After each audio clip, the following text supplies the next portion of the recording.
পার হয়ে গেলে, মুসলিমদের বড় উৎসবটা পার হয়ে গেলে দেখবেন অটোমেটিকলি ভাবে সবকিছু ঠিক হয়ে গেছে। আসসালামু আলাইকুম। অসংখ্য ধন্যবাদ আপনাকে। শুরু হয়ে গেল অনাকাঙ্ক্ষিত সেই তৃতীয় বিশ্বযুদ্ধ।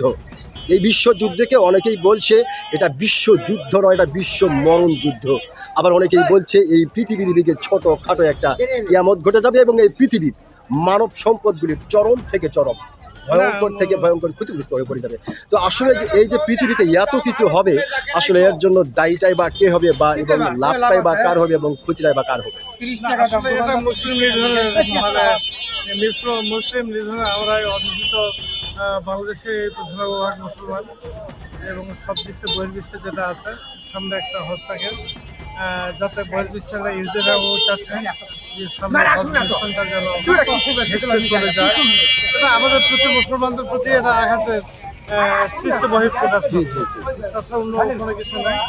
আমাদের হজের মানে একটা পার হয়ে গেলে, মুসলিমদের বড় উৎসবটা পার হয়ে গেলে দেখবেন অটোমেটিকলি ভাবে সবকিছু ঠিক হয়ে গেছে। ঠিক হয়ে গেছে।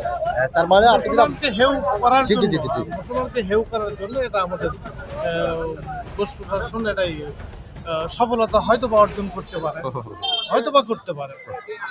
আমার বিশ্বাস নাই যে করবে তারা।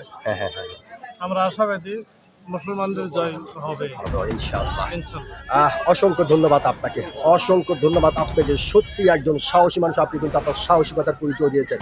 আমি আশা করব আপনার এই গুরুত্বপূর্ণ কথাটি ও সাহসী কথাটি সারা বিশ্বের সমস্ত মুসলমানের হৃদয়ে জায়গা করে দিবে। অসংখ্য ধন্যবাদ।